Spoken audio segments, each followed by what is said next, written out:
예, 우리 하나님의 말씀을 로마서 12장 5절 우리 한 절만 함께 읽도록 하겠습니다. 로마서 12장 5절 말씀입니다. 우리 한 절 말씀만 함께 읽도록 하겠습니다. 로마서 12장 5절입니다.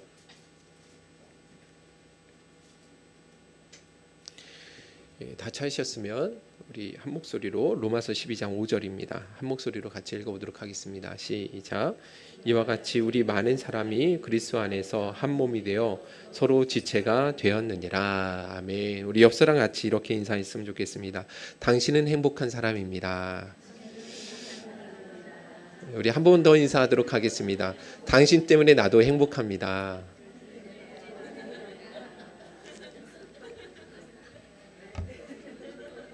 네. 별로 행복하지 않은 사람이 있는 것 같은데, 네. 오늘 올 한 해가 저희 행복생교회 2024년도가 그 만으로 10주년, 10년이 되었습니다. 그래서 올 한 해에는요, 저희 행복생교회가 처음 시작하면서부터 우리 행복생교회의 사명과 비전에 대해서 다시 한번 우리가 살펴보고, 그래서 우리 행복생교회가 앞으로 어떤 교회를 지향하며 나아가야 되는지, 또 어떤 가치와 비전을 꿈꾸며 나아가야 되는지에 대해서 저희가 지금 한번 살펴보고 있습니다. 그래서 올해부터 시작된 우리가 첫째 주 1월 첫째 주부터 시작된 그 설교 말씀을 여러분들 한 번 듣는 것으로 그치지 마시고 꼭 처음부터 다시 한번 반복해서 4번 우리 행복생교회 행복을 누리고 나누는 사명에 대해서 4번 시리즈로 설교를 나눴거든요. 그래서 여러분들 꼭 한 번만 더 처음부터 끝까지 시간 되시면 1.2배속, 2.5배속 2배속은 너무 빠르고요. 1.25배속으로 한 번씩만 꼭 더 들어봐 주셨으면 좋겠습니다. 그래서 저희 교회가 진짜 같은 마음, 같은 뜻, 같은 비전을 바라보면서 함께 달려갈 수 있는 건강한 교회로 우뚝 세워질 수 있었으면 좋겠습니다. 자, 그리고 저희가 지난주까지는 우리 행복을 누리고 행복을 나누는 사명에 대해서 저희가 살펴봤잖아요. 자, 오늘부터는 그런 사명자의 삶을 바르게 살기 위해서 우리가 지향하고 붙들어야 할 7가지 핵심 가치들에 대해서 저희가 함께 좀 살펴보고 나눠보는 시간을 갖도록 하겠습니다. 여러분들 주보 여러분들 가지고 계시나요? 여러분들 주보 보시면 주보 한번 들어보시겠습니까? 네, 지금 주보 보시면 여러분들 그 주보 뒷면에 보시면 사명 선언문 나오죠, 그죠? 예, 바로 뒷면입니다. 이 앞페이지 요 있을 때 바로 뒷면 그림 있는 바로 뒷면에 보시면 사명 선언문은 같이 한번 읽어볼까요? 시작. 하나님의 영광을 위하여 행복을 누리고 행복을 나누며 살아갑니다. 그렇죠? 저희 행복생교회 사명 선언입니다. 자, 그리고 그 밑에 이제 7가지 핵심 가치가 있었어요. 제가 10년째 계속 이 주보에 이 7가지 가치가 있었는데 7가지 저희가 추구하는 가치가 있다는 건 모르셨죠? 별로 여기에는 관심이 없으셔서 모르실 수도 있는데 7가지 한번 우리 위에 파란색 글씨들만 한번 읽어볼까요? 첫째는 예배 공동체, 훈련 공동체, 섬김 공동체, 교제 공동체, 치유 공동체, 다음 공동체, 선교 공동체. 그렇습니다. 요 7가지가 저희 행복생교회가 지향하고 추구하는 7가지 핵심 가치들입니다. 자, 이 7가지 핵심 가치들은요, 우리 교회뿐만 아니라 많은 모든 대부분의 교회들이 가치 있게 여기는 추구하고 있는 7가지 가치이기도 하고요. 여러분들도 이미 이 내용들이 얼마나 중요한지를 다 알고 있다라고 생각을 합니다. 더군다나 여러분들 오늘날 교회들이 진짜 건강한 교회로 세워지기 위해서는 이 7가치가 교회 사역 가운데 구석구석 안에 잘 스며들어야지만 건강한 교회로 세워질 수 있다라는 건 우리 모두가 다 알고 있다라는 것이죠. 자, 그런데 여러분들 우리가 이런 가치들에서 알고 있는 것과 삶 속에서 실천하는 것은 전혀 다른 별개의 문제잖아요. 그죠? 아무리 머리로는 잘 알고 있어도 삶으로 그것을 실천하는 것은 쉽지가 않다라는 것입니다. 그래서 이번 계기를 통해서 우리 행복생교회 모든 성도님들이 이번 7번 이 주제를 가지고 다시 한번 나눠보면서 어떻게 우리 행복생교회가 행복을 누리고 나누는 그 사명을 잘 감당하기 위해서 이 7가지 가치들을 우리 사역 가운데, 우리 신앙생활 가운데 잘 적용할 수 있는지를 함께 고민하면서 은혜를 나누는 시간을 좀 가져보도록 하겠습니다. 오늘은 그 첫 번째 시간인데요. 순서대로는 좀 나갈 수는 없을 것 같아요. 왜냐하면 명절도 있고 또 개인적인 아이들 개학도 있고 고난주간이나 부활주일과 같은 교회 그 절기들도 함께 연결되어 있기 때문에 순서는 조금씩 상황에 따라 바뀔 것 같아요. 그럴지라도 여러분 이 한 가지 한 가지씩 좀 말씀의 은혜를 사모하시면서 여러분들 집중해서 들어보시면 큰 은혜가 될 거라 생각합니다. 자, 오늘은 첫 번째 시간입니다. 교제에 대해서, 성도의 교제에 대해서 저희가 함께 나눠보도록 하겠습니다. 여러분들 신앙이라는 것은 이 세상의 그 어떤 일보다도 개인적이고 내면적인 일이죠, 그죠? 예. 왜냐하면 신앙이라는 이 사건 자체가 우리의 마음의 생각과 또 우리 영혼 안에서 일어나는 일이기 때문에 신앙은 상당히 개인적인 것이다라고 생각할 때가 많이 있다라는 것이죠. 그래서 여러분들 많은 사람들이 여기 예배를 드리러 왔는데 모두가 다 예배 가운데 은혜를 받아도 내가 은혜 받지 못하면 아무런 의미가 없는 거잖아요, 그죠? 세상 모든 이 세상이 다 천국으로 변한다 할지라도 내 마음은 여전히 지옥 같은 삶을 살아가고 있다고 한다면 그것 또한 아무런 의미가 없다라는 거예요.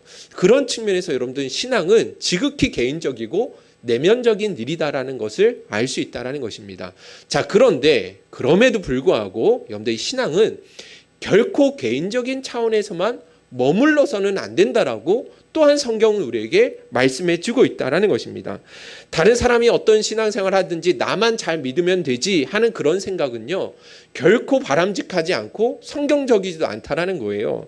하나님이 처음부터 계획하신 신앙생활이란 개인적인 차원 안에서만 머무는 것이 아니라 반드시 공동체를 지향하게 되어 있고 공동체 안에서 그 신앙생활을 유지하도록 하나님이 계획해 놓으셨다라는 거예요. 여러분들 우리가 매주일 예배마다 사도신경을 고백하고 있습니다. 그렇죠?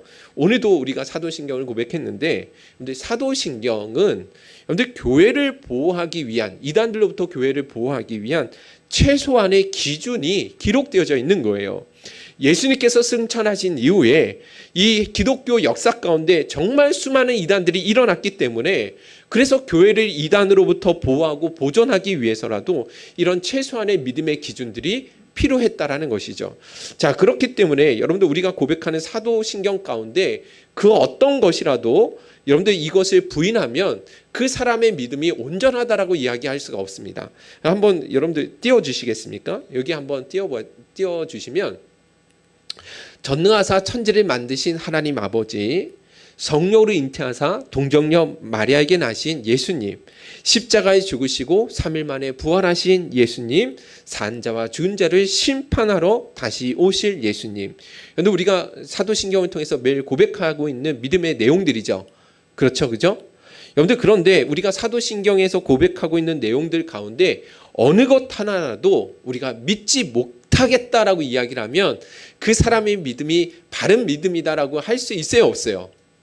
없겠죠, 그죠? 여러분들 만약에 여기 있는 위에 있는 세 가지는 다 믿는데 다시 주님께서 이 땅 가운데 재림하실 것이다, 산자와 준자를 심판하러 오실 그 예수님에 대해서는 내가 믿지 못하겠다, 이런 믿음이 온전한 믿음일 수 있어요, 없어요?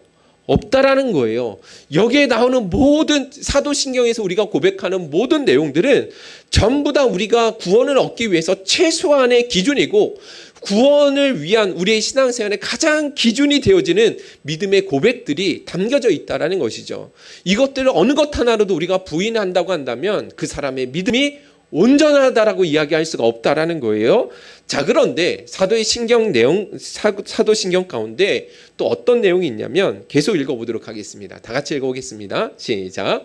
성령을 믿사오며 거룩한 공의와 성도가 서로 교통하는 것과 죄를 사해 주시는 것과 몸이 다시 사는 것과 영원히 사는 것을 믿사옵나이다. 예, 잠시만 그 시스템 에어컨 잠깐만 꺼주시겠습니까? 만약에 추우시면 다시 한번 또 켜주시길 바랍니다.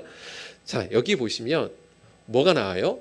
노란색 부분, 성도가 서로 교통하는 것, 여기 나오잖아요, 그죠? 여기 교통이라는, 성도가 서로 교통하는 것이다라는 것은 헬라어로 보니까 코이노니아 하기온. 그런데 코이노니아라는 단어가 교제, 사귐, 나눔이라는 뜻을 가지고 있어요. 그래서 성도의 교제, 성도의 나눔, 성도의 그런 사귐 이런 내용이 성도가 서로 교통하는 것이다 라는 의미를 담고 있다라는 것이죠. 그러니까 여러분 우리가 사도신경을 통해서 날마다 고백하고 있는 것 중에 한 가지가 무엇이냐면 우리가 신앙생활에서 뭐가 필요하다라는 거예요. 성도가 서로 뭐 하는 것이 필요하다? 교제하고 나누는 것이 반드시 필요하다라는 것을 날마다 우리는 고백하고 있다라는 거예요. 그런데 신앙생활하면서 성도가 서로 교제하는 것이 해도 되고 안 해도 되는 선택의 문제가 아니라, 그런데 우리가 예수를 정말 믿는다고 한다면 성도의 교제는 반드시 이루어져야 된다라고 우리는 날마다 고백하고 있다라는 거예요. 그것이 얼마나 중요한지 우리는 사도신경을 통해서 매 주일마다 그렇게 고백하고 있다라는 것입니다. 자, 더군다나 여러분 성도가 서로 교제하는 것이 우리 신앙생활에 필수적일 수밖에 없는 것은, 여러분들 우리가 그리스도 안에서 하나로 연합되어져 있기 때문에 그렇습니다. 여러분들 요한일서 1장 3절 말씀해 보시면 이런 말씀이 있어요. 여기 코이노니아라는 단어가 또 나오게 되는데 같이 한번 읽어보겠습니다. 시작. 우리가 보고 들은 바를 너희에게도 전함은 너희로 우리와 사귐이 있게 하려 함이니 우리의 사귐은 아버지와 그의 아들 예수 그리스도와 더불어 누림이라. 아멘. 여기 나오는 사귐이라는 단어가 코이노니아, 성도의 교통을 의미하는 것입니다. 교제를 의미하는 거예요. 여러분들 이렇게 성도의 교제가 가능할 수 있었던 것은 하나님 아버지와 그의 아들 예수 그리스도와 연합되어져 있기 때문에, 그래서 성도의 교제가 반드시 필수적일 수밖에 없다라고 말씀해 주고 있는 거예요. 그런데 제가 이 사진 하나 보여드리도록 할게요. 안젤리나 졸리라는 여자 배우잖아요. 지금은 이제 거의 뭐 활동은 잘 안 하고 있는 것 같고 구제하고 이런 사역들을 상당히 많이 하고 있는 것 같아요. 근데 여러분들 여기 보시면 피부색이 다른 이 아이들도 있는데 이 아이들이 전부 다 누구예요? 예, 자녀들이에요. 다 입양했던 거죠. 캄보디아에서 있는 메덕스라는 아이도 입양을 했고, 그리고 팍스 베트남에 있는 아이도 입양을 했고, 에티오피아에 있는 아이도 입양을 했습니다. 그래서 아이들이 많이 있어요. 자기가 배로 낳은 자식들은 아니지만 전부 다 자기 자녀들인 것이죠. 그래서 메덕스라는 이 첫째 아들은 우리 그 캄보디아 그 아들은 입양한 아들은 우리 한국의 연세대학교 입학했었던 거 알고 계시죠, 그죠? 자, 그런데 여러분 보세요. 이 아이들이 전부 다 안젤리나 졸리가 같이 이렇게 다 아이들을 입양해서 함께 자기가 뱃속으로 난 아이들과 같이 입양을 하고 있는데, 여러분들 이 아이들이 원래 서로 태어난 곳도 다르고 분명히 부모도 다릅니다. 그런데 입양을 해서 이제 안젤리나 졸리의 가족이 되었잖아요. 그래서 어떻게 됐어요? 이 아이들끼리 이전에는 한 번도 서로 만날 수조차도 없었던 그 아이들이 어떻게 된 거예요? 그 엄마가 입양을 한 것 때문에 서로가 어떻게 돼요? 자매가 된 거예요. 형제 자매가 된 거예요. 그래서 뭐가 이루어져요? 자연스럽게 교제가 이루어질 수밖에 없게 되었다라는 것입니다. 여러분들 이 말씀이 바로 이와 같은 거예요. 요한일서 1장 3절에 나오는 우리의 사귐이 가능할 수 있었던 것은 하나님 아버지를 우리가 예수를 믿음으로 말미암아 하나님의 아버지로 모시게 되었고, 자연스럽게 그렇게 믿는 자들은 뭐가 이루어지게 된다라는 거예요? 교제가 이루어질 수밖에 없게 되었다라고 말씀해 주고 있다라는 것이죠. 그래서 성경을 보시면 곳곳마다 이 성도가 예수를 믿음으로 연합되어지면 교제가 필수적으로 일어날 수밖에 없다라고 우리에게 말씀해 주고 있어요. 성경 몇 구절만 우리가 같이 한번 읽어보도록 하겠습니다. 우리가 처음 읽었던 로마서 12장 5절 말씀이죠. 읽어보겠습니다. 시작. 그리스도 안에서 한 몸이 되어 서로 지체가 되었느니라. 그리스도 안에서 예수를 믿을 때 한 몸이 되었어요. 그래서 성도는 서로가 지체가 되었다라고 말씀해 주고 있죠. 그래서 어떤 일이 일어나냐면 에베소서 4장 15절 16절 계속 읽어봅시다. 시작. 오직 사랑 안에서 참된 것을 하여 범사에 그에게까지 자랄지라. 그는 머리니 곧 그리스도라. 그에게서 온몸이 각 마디를 통하여 도움을 받음으로 연결되고 결합되어 각 지체의 분량대로 역사하여 그 몸을 자라게 하며 사랑 안에서 스스로 세우느니라. 아멘. 그렇습니다. 우리가 예수를 믿음으로 연합되어졌기 때문에 그 교회의 머리가 누구시죠?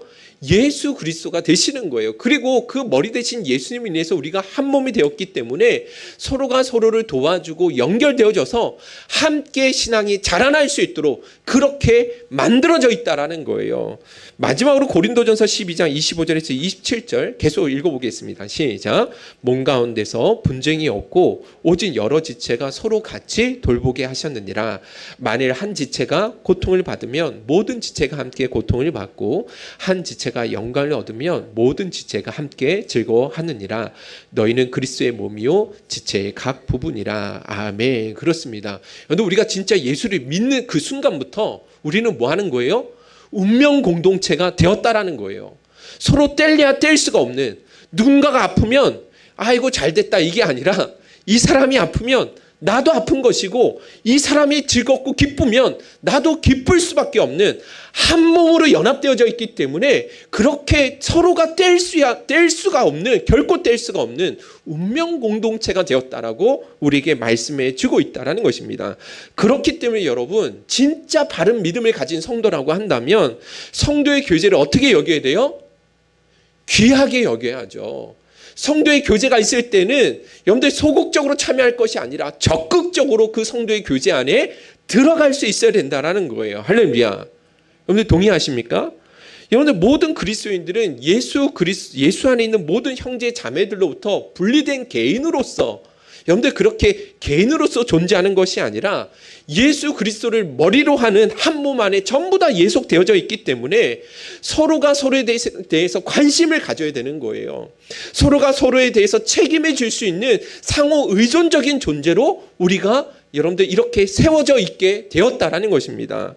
이것이 바른 믿음을 가진 성도의 모습이라는 것을 잊어서는 안 된다는 것이죠. 자, 여기에서 제가 한 가지만 더 말씀을 드려보도록 하겠습니다. 이 성도의 교제가 왜 중요하냐면, 근데 이 성도의 교제의 근거가 삼위 하나님 안에 여러분들 그 근거가 담겨져 있는 거예요. 여러분들 삼위일체 하나님에 대해서 여러분들 들어보신 적 있으세요? 들어보신 적 있으시죠? 우리 하나님은 한 분이시지만 삼위로 계시잖아요. 성부 하나님, 성자 예수님, 성령 하나님, 이 삼위 하나님이 한 분으로 계신단 말이에요. 그것을 우리는 삼위일체라고 이야기를 합니다. 다른 말로 공동체성을 가지고 계시다라는 거예요. 그래서 성부, 성자, 성령 하나님께 서로 교통하시죠. 서로 교제를 하신다라는 것입니다. 서로 존중하시고 서로 교제하시고 서로 이해하고 섬겨주는 완벽한 한 몸 되어진 공동체의 완벽한 공동체성의 본을 누가 보여주셨어요? 하나님이 보여주신 거예요.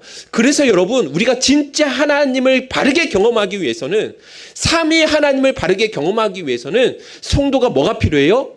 온전히 하나 되어짐이 경험할 수 있어야 된다라는 거예요.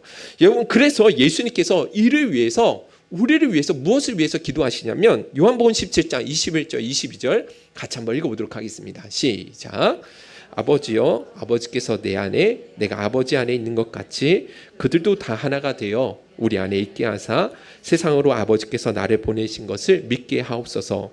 내게 주신 영광을 내가 그들에게 주었사오니 이는 우리가 하나가 된 것 같이 그들도 하나가 되게 하려 함이니이다. 여러분들 되게 중요한 말씀이거든요.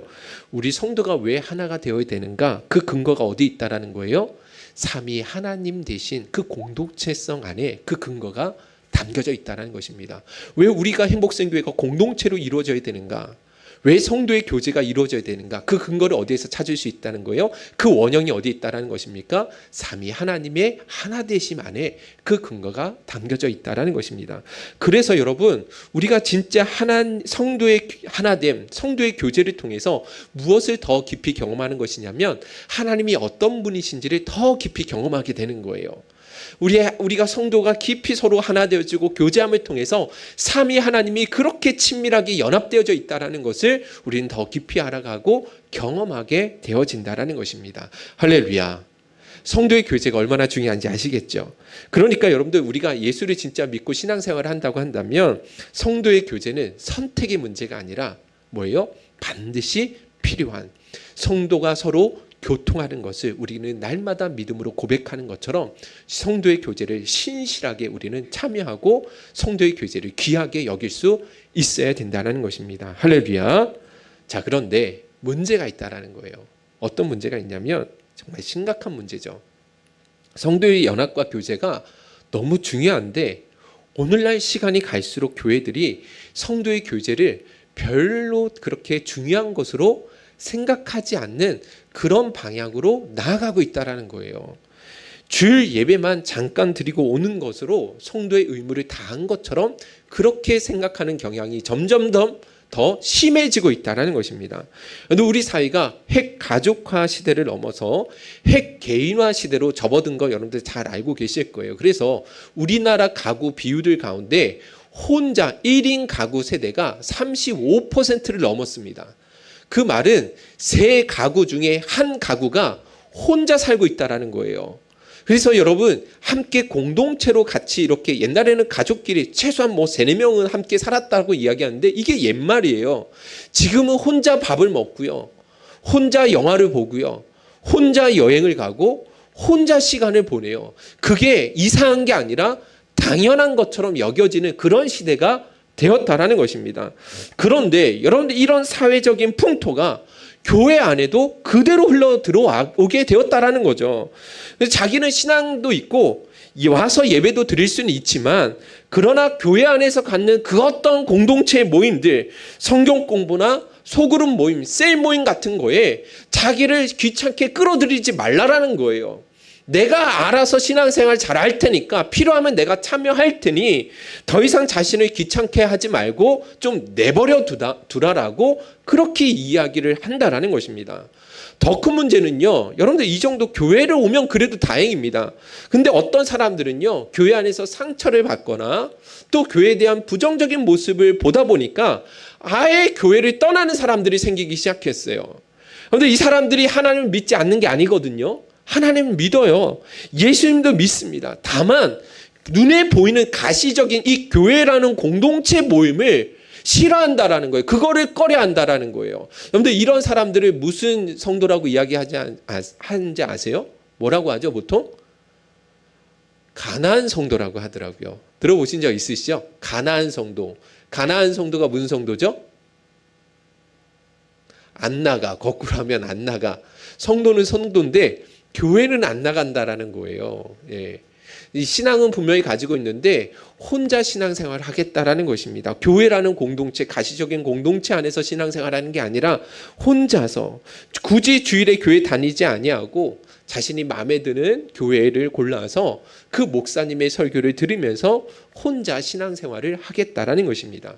자, 그런 가나안 성도가 여러분들 이제 이게 그냥 이제 그 표준이 되어 버렸어요. 여러분들 도표를 여기 한번 보여주시면 여러분들 이 도표가 두 개가 있거든요. 왼쪽에 있는 도표와 오른쪽에 도표가 있는데 여러분들 왼쪽에 있는 이 도표를 보시면 한국 개신교 인구의 변화 추이입니다. 2012년도에는 22.5%였어요. 기독교 인구가 1,000만이 넘었던 거죠. 20%가 넘었으니까. 그런데 2023년도에 어떻게 됐어요? 몇 퍼센트로 줄어들었어요? 16%로 줄어들었습니다. 그리고 앞으로 2033년이 10년 후에는 몇 프로까지 줄어든대요? 이제 12.6%까지 줄어들게 될 것이다. 지금 현재 그러니까 기독교 인구가 약 한 800만 정도 된다는 거예요. 한국 교회 안에. 내가 예수를 믿고 나는 기독교인입니다라고 고백하는 사람이 한 800만 명 정도 된대요. 자, 그런데 이 오른쪽에 있는 여러분들 보시는 오른쪽에 있는 이 도표는 어떤 도표냐면 안나가 성도, 가나안 성도들의 내가 예수 믿는다라고 고백한 사람들 가운데 교회는 나가지 않지만 나는 기독교인이라고 대답했던 수치를 보여주고 있거든요.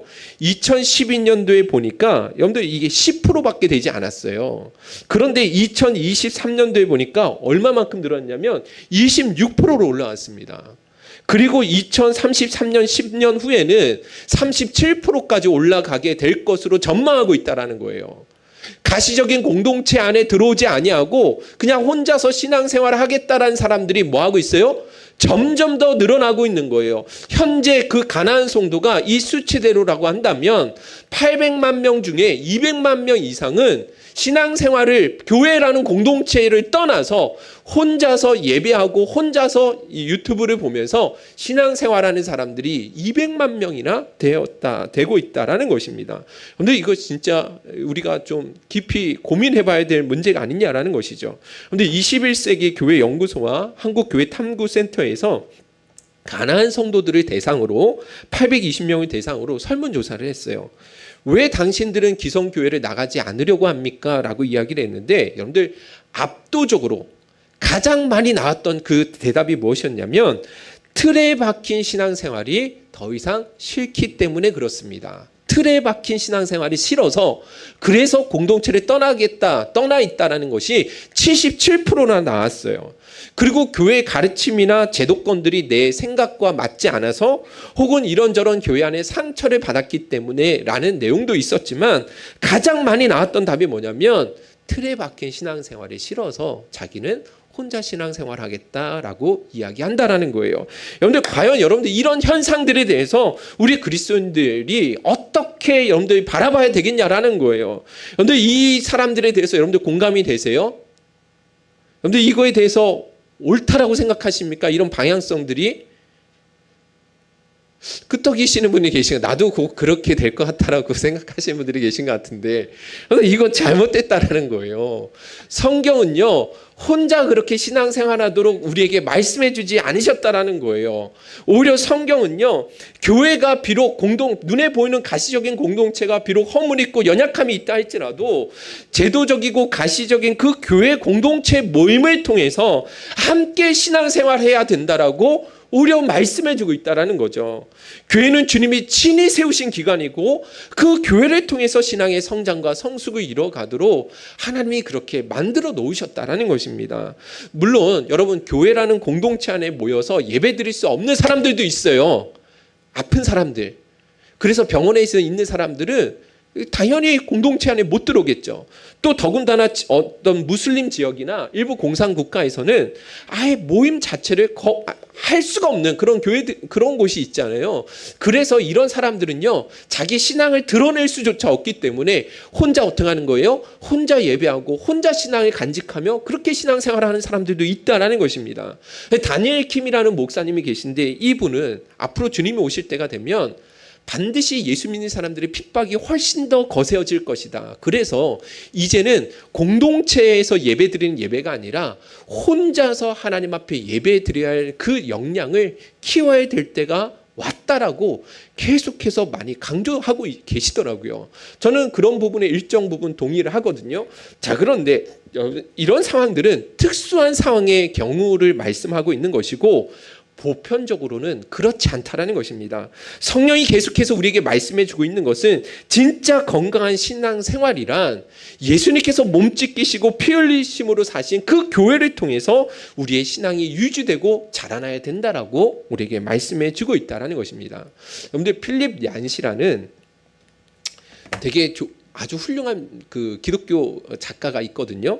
여러분들 이분의 그 하나님의 은혜라는 책, 하나님 나는 당신께 실망했습니다. 뭐 이런 책들이 있는데 뭐 이런 책들이 되게 은혜가 많이 돼요. 여러분들 한번 그 책들 이분 책들을 많이 사서 보시면 참 신앙생활 유익함이 되실 터인데 이 필립 얀시라는 이 분도 여러분들 교회 안에 있었던 여러 가지 위선과 문제점들 때문에 교회를 나간 적이 있었거든요. 근데 이후에 지나서 결국은 교회라는 공동체 안에 들어오게 되셨어요. 왜냐하면 인간이 아무리 부족하고 허물이 있다 할지라도 하나님의 영광이 있는 마지막 보루가 교회 공동체라는 것을 훗날에 깨달았기 때문에 그래서 다시 교회라는 공동체 안에 들어오게 되었습니다. 그러면서 그분이 왜 나갔다가 다시 들어올 수밖에 없었는지에 대한 책을 쓰셨는데 그게 바로 이 책이에요. 교회 나의 고민 나의 사랑이라는 책입니다. 그런데 이 교회 나의 고민 나의 사랑이라는 이 제목만 보셔도 어떤 내용인지 아시겠죠? 교회는 분명히 하나님께서 몸지키시고 피 흘리셔서 사신 공동체, 너무 귀중한 공동체지만 그 안에 허물이 있다는 거예요, 없다는 거예요? 당연히 허물이 있다라는 거예요. 자, 그런데 이분이 이 안에 이 글을 통해서 뭐라고 말씀하시냐면, 여러분들 우리 한번 제가 읽어드릴게요. 여기 한번 띄워주시겠습니까? 이런 이야기를 하셨습니다. 교회의 부정적인 모습은 인간들의 과오일 뿐이므로 그로 인해 교회까지 부정해서는 안 된다. 마치 목욕물이 더럽다고 그 안에 있는 어린아이까지 버리면 안 되는 것처럼 말이다. 여러분들 공감되시죠? 그죠? 여러분들 목욕물이 더럽다고 그 안에 있는 아이까지 버립니까? 제정신이 아니죠. 그죠? 또 이 책에서 이분이 이런 말도 합니다. 교회가 사명에 실패하고 중대한 과오를 범하는 것은 바로 교회가 하나님의 영광에 늘 미달일 수밖에 없는 인간들로 구성되어 있기 때문이다. 그것이 하나님이 감행하신 모험이다. 완전한 모습을 기대하며 교회에 들어서는 사람은 그 모험의 본질이나 인간의 본성을 모르는 것이다. 결혼이 끝이 아니라 사랑을 실천하는 씨름의 시작임을 모든 신혼부부가 결국 배우듯이 교회 또한 시작일 뿐임을 모든 그리스도인이 배워야 한다. 그런데 무슨 말이냐면 교회가 허물이 없을 수가 없다라는 거예요. 그런데 그 허물이 많은 인간들로 하여금 모이게 하셔서 한몸 되게 하심으로 교회라는 공동체를 세워주신 분이 누구라는 거예요? 하나님이시라는 거예요. 사람이 교회를 세운 것이 아니라 하나님께서 교회를 세우시고 우리를 불러주셔서 한몸 되게 하신 그 모험을 누가 하셨느냐? 하나님이 감행하신 거래요. 그래서 교회가 왜 그래? 교회 공동체가 왜 이렇게 사랑이 없어? 왜 이렇게 문제가 많아? 이렇게 손가락질하는 것은 뭔가 잘못됐다라는 거예요. 인간의 본성이 얼마나 연약한지를 잘 모르고 있는 것이고 그렇게 모험을 감행하신 하나님의 뜻을 너무나 무지하기 때문에 그 교회에 대한 습성을 잘 모르기 때문에 그렇다라는 거예요. 그래서 교회를 바라볼 때 어떤 시각을 가져야 된다라는 거예요. 결혼 신혼 부부가 처음 결혼할 때 그것이 끝이 아니라 시작인 것처럼 교회라는 신앙생활도 우리 신앙생활의 완성이 아니라 시작이다라는 것을 기억하면서 공동체 안에 들어올 수 있어야 된다라고 말씀해주고 있다라는 거죠. 할렐루야. 아멘이시죠. 그래서 여러분 교회 안에 여러분들 신앙생활하면서 이런저런 연약한 모습들, 덕이 되지 않는 모습들 분명히 많이 보셨을 거예요. 하지만 그럼에도 불구하고 여러분들 우리는 이 교회라는 공동체를 여러분들 멀리해서는 안 돼요. 귀중하게 여길 수 있어야 된다라는 거예요. 부족하지만 우리를 교회라는 한 몸으로 불러주신 분이 여호와 하나님이시고 그런 공동의 섬김과 교제를 통해서 자라나게 하신 분도 하나님의 선하신 계획이기 때문에 이 가시적인 공동체의 모임을 더 귀하게 여기고 적극적으로 우리가 참여할 수 있어야 된다는 것입니다. 할렐루야. 여러분들 이 일에 저와 여러분들이 더 힘써 섬겨나가는 은혜가 있으시기를 주님의 이름으로 축원드립니다. 할렐루야. 자, 그러면 이 성도의 교제를 통해서 어떤 은혜들이 있는가 간략하게 세 가지만 말씀드리고 마치도록 하겠습니다. 첫째입니다. 같이 한번 읽어보겠습니다. 시작.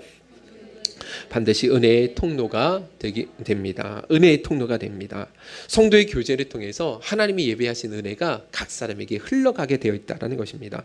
에베소서 4장 아까 읽었던 말씀인데 15절 16절 우리 한 번만 더 읽어볼까요? 시작. 오직 사랑 안에서 참된 것을 하여 범사에 그에게까지 자랄지라. 그는 머리니 곧 그리스도라. 그에게서 온몸이 각 마디를 통하여 도움을 받음으로 연결되고 결합되어 각 지체의 분량대로 역사하여 그 몸을 자라게 하며 사랑 안에서 스스로 세우느니라. 아멘. 모든 성도는 머리 대신 예수님을 중심으로 다 연합되어져 있잖아요. 그죠?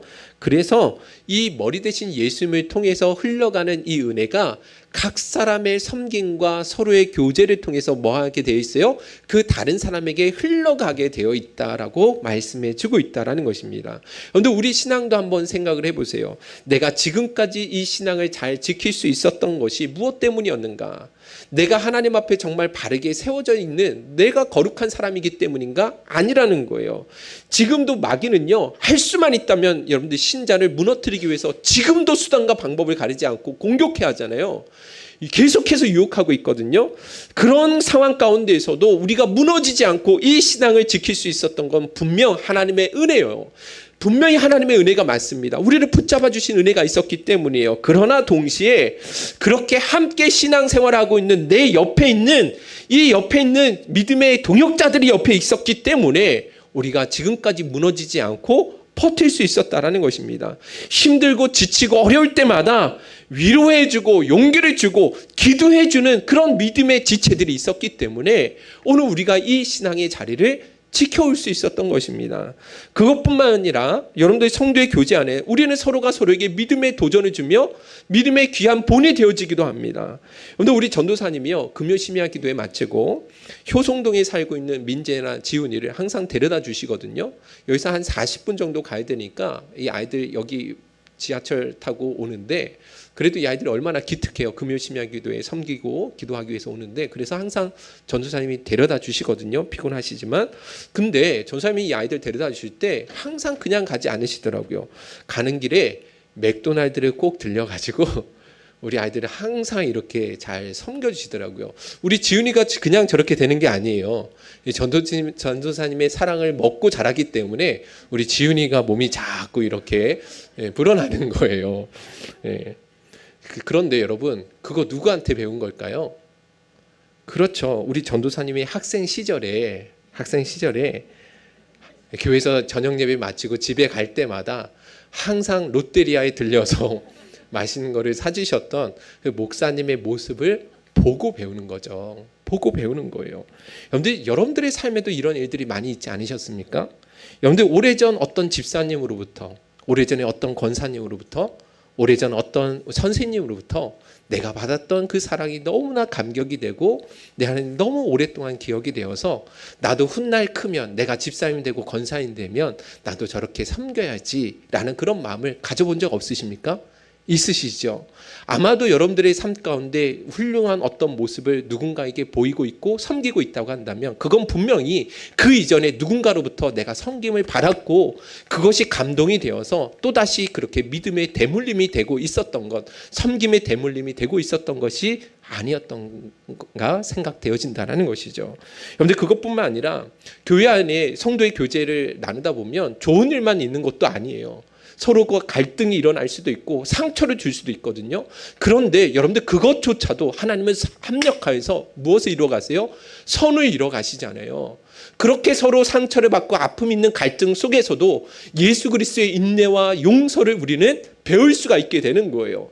그래서 하나님이 합력하여서 우리의 신앙을 성장하고 성숙해 하시는 그 놀라운 일들을 경험할 수가 있게 되어지는 것입니다. 그러니까 여러분, 성도의 교제가 우리 그리스도인의 신앙생활 가운데 얼마나 풍성한 유익함이 서로가 서로에게 그렇게 하나님의 은혜를 흘려보내주는 통로가 되는지 모른다라는 것이죠. 할렐루야. 저는 우리 행복선교회 성도님들마다 여러분들이 인식하든지 인식하지 못하시는지 떠나서 분명한 사실은 우리가 성도의 교제를 통해서 진짜 내가 받은 그 은혜, 하나님의 은혜를 서로에게 흘려보내주고 있다는 사실만큼은 잊지 않으셨으면 좋겠습니다. 할렐루야. 그래서 우리가 이 성도의 교제를 더욱 신실하고 귀중하게 여기실 수 있기를 주님의 이름으로 축원드립니다. 자, 두 번째입니다. 같이 한번 읽어볼게요. 시작. 생명력 있는 사역이 일어날 수 있습니다. 그렇습니다. 성도가 서로 돌아보지 못하고 관심을 갖지 못하면 아무리 다양한 사역들이 교회 안에 있다 할지라도 진짜 영혼이 살아나는 생명력 있는 사역은 일어날 수가 없는 거예요. 사도행전 2장 44절 47절에 초대교회 성도의 교제에 관한 내용이 있잖아요. 읽어보겠습니다. 시작. 믿는 사람이 다 함께 있어 모든 물건을 서로 통용하고 또 재산과 소유를 팔아 각 사람의 필요를 따라 나눠주며 날마다 마음을 같이하여 성전에 모이기를 힘쓰고 집에서 떡을 떼며 기쁨과 순전한 마음으로 음식을 먹고 하나님을 찬미하며 온 백성에게 칭송을 받으니 주께서 구원받는 사람을 날마다 더하게 하시니라. 아멘. 초대교회의 모습이 너무너무 아름답고 너무나 귀한 일들이 많이 일어났습니다. 온 백성들에게 칭송을 받았고 그래서 날마다 구원받는 사람들이 많이 일어났다라고 이야기하고 있는데 물론 이것이 하나님의 강권적인 역사이지만 저는 이런 일들이 일어날 수 있었던 것 중에 한 가지는 성도의 교제가 정말 신실하게 일어났기 때문이라고 저는 확신합니다. 성도의 이 믿음의 사람들이 뭐 했어요? 함께 모여서 교제하고 날마다 마음을 같이 해서 모이는 일에 뭐 했다는 거예요? 힘썼다라는 거예요. 그러다 보니까 뭐가 보여요? 서로의 부족한 부분들이 보이는 거예요. 서로의 아픈 마음들이 공감이 되는 거예요. 그래서 하나님께서 그들의 마음문을 움직여서 뭐 하는 거예요? 자기의 소유를 팔아다가 그 가난한 사람들의 필요까지 나누어주는, 그래서 날마다 구원받는 사람들이 더 많이 일어나고 주변에 믿지 않는 사람들로부터 칭찬을 받게 되어지는 생명력 있는 사역들이 일어날 수 있게 중심에 되었다라는 것입니다. 그 중심 안에 중요한 부분을 차지하고 있었던 것이 바로 성도의 교제였다라는 것이죠. 할렐루야. 여러분들, 우리가 정말 교회 안에서 생명력 있는 사역들이 정말 일어나기 원한다고 한다면 서로가 서로의 필요를 제대로 알 수 있을 만큼 더 친밀해져야 되고 더 가까워질 수 있어야 된다라는 거예요. 여러분들, 우리 교회 왔는데 서로 대화를 하지 않아요. 그냥 예배만 드리고 집에 간다고 생각해 보세요. 과연 그 안에서 여러분들이 사랑이 있고 어떤 겉면이 일어나고 어떤 서로를 위한 중보의 기도가 일어날 수 있겠습니까? 불가능한 거예요. 오늘 성대가 오랜만에 저희 교회에 예배 드리러 왔는데, 여러분들 성대하고 교제가 많이 끊어지다 보니까 성대가 요즘에 뭐 때문에 고민하는지 모르시죠? 네, 그렇죠. 성도가 무엇을 위해서 기도하고 있는지 여러분들 아세요? 잘 모르잖아요. 그죠? 여러분들, 우리가 서로 자주 만나고 서로 대화하고 교제하지 않으면 그 사람이 무엇 때문에 아파하고 무엇 때문에 하나님 앞에 기도하고 있는지 알 수가 없다라는 거예요. 그런데 자꾸 우리가 친밀한 교제를 이뤄가다 보면 그 사람의 아픔에 함께 공감하게 되고 동참하게 되고 기꺼이 하나님이 그 마음을, 긍휼한 마음을 주셔서 나의 쓸 것을, 그 사람의 필요한 것들을 뭐 하는 거예요? 채워주는 그런 생명력 있는 사역들이 진짜 일어날 수 있다는 것입니다. 할렐루야.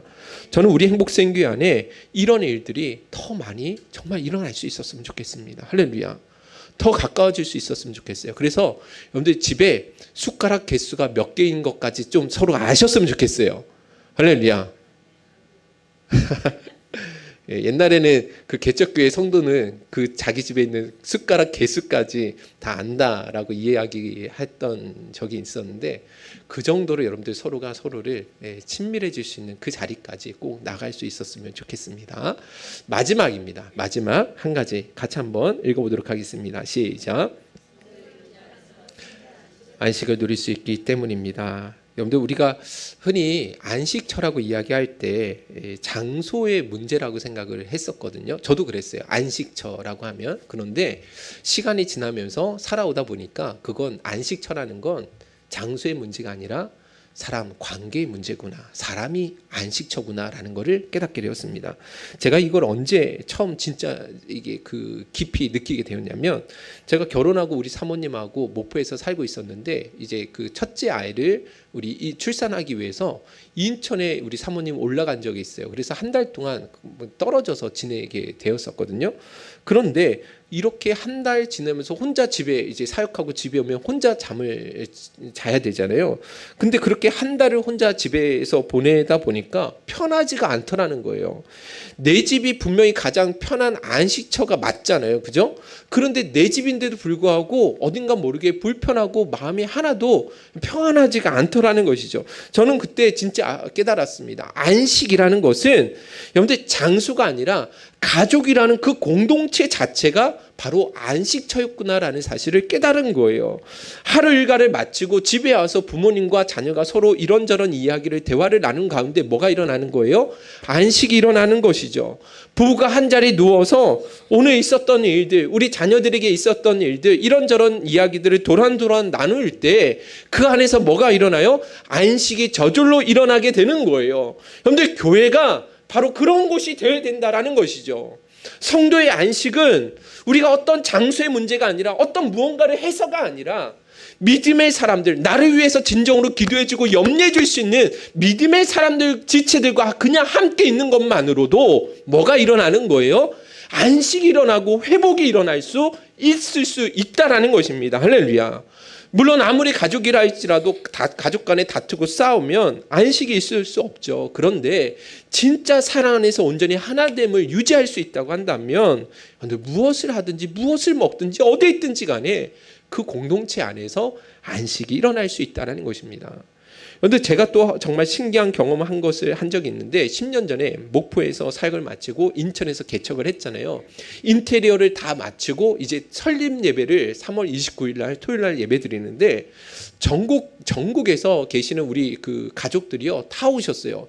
창원에 사시는 외삼촌, 외할머니, 이모님들, 그리고 강원도에 사시는 고모님, 하남에 사시는 친할머니, 전국에 사시는 우리 작은 어머니까지 전국에 있는 분들이 부산에 있는 형님까지 다 오셔서 축하해 주셨거든요.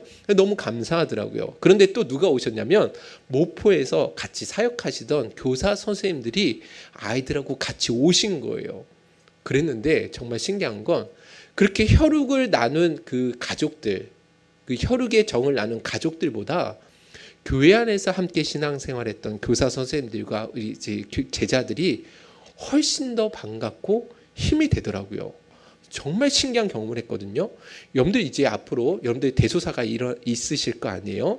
근데 그 대소사 때 한번 여러분들 분명히 경험하실 겁니다. 아, 이게 1년에 한두 번 보는 혈육의 정을 나눈 가족들보다 교회 식구들이 훨씬 더 위로가 되고 힘이 된다는 거 분명히 여러분들 깨닫게 되실 때가 올 거예요. 여러분들 우리 행복생교회 안에 교제를 통해서 바로 이와 같은 안식과 쉼이 일어나는 복된 교회로 세워지실 수 있기를 주님의 이름으로 간절히 축원드립니다. 결론을 맺도록 하겠습니다. 우리 찬양팀 앞으로 좀 나와주시고요. 네, 사진 하나 보여드리면 여러분 미국에 실제로 있었던 사진이거든요. 사진 한번 잠깐 보여주시겠습니까? 태어난 지 얼마 되지 않은 쌍둥이 아이였어요. 네, 그 왼쪽 아이는 심장이 너무 안 좋아서 인큐베이터 안에 있었거든요. 근데 이 아이가 이제 곧 죽을 것 같은 거예요. 그래서 간호사가 너무 급한 마음에 병원 수칙을 어기고 한 인큐베이터 안에 이 아이를 그냥 같이 넣어버린 거예요. 근데 그 이후에 어떤 일이 일어났냐면 이 아이처럼 갑자기 자기 팔을 어떻게 해요? 안아주는 거예요. 이 심장박동이 이 아이가 잘 이게 뛰지 않고 있었는데 잘 뛰지 않고 이게 정상적으로 뛰지 않고 점점 이게 죽어가고 있었는데 이 아이가 갑자기 이렇게 하더니 어떻게 됐냐면 나중에는 급기야는 이 아이가 심장 박동수가 정상으로 돌아오고 체온도 정상으로 돌아오고 건강하게 회복되어지는 일이 일어나게 되었다라는 거예요. 여러분들 이게 정말 놀라운 기적이 일어났는데 여러분들 말할 수도 없고 인지할 수도 없는 아이들이잖아요. 그런데 본능적으로 고난 가운데 함께 할 수 있음이 힘이 되고 위로가 된다라는 것을 이 아이들도 본능적으로 알고 있는 거죠. 그런데 이것이 함께함에 성도가 진짜 사랑하는 사람과 함께 있을 때 일어나는 놀라운 기적인 줄로 믿습니다. 저는 우리 행복생교회 안에 성도가 서로의 교제를 통해서 진짜 이런 회복의 역사, 죽을 것 같은 영혼들이 성도의 교제 안에서 이 사람의 만남을 통해서 그냥 함께 있는 것만으로도 치유가 되고 회복이 되어지는 그런 놀라운 기적들이 우리 행복생교회 안에 정말 많이 일어날 수 있기를 원합니다. 그 일에 부족함이 있고 허물이 분명히 있을 수 있지만 여러분들 이렇게 성도의 신실한 믿음의 교제를 통해서 이런 치유와 회복이 일어나는 생명력 있는 사역이 일어나는 것을 우리 모두가 함께 꿈꾸며 나갈 수 있기를 우리 주님의 이름으로 축원드립니다. 오늘 주신 말씀 붙들고 하나님 앞에 찬양하고 결단하는 시간에 갖도록 하겠습니다.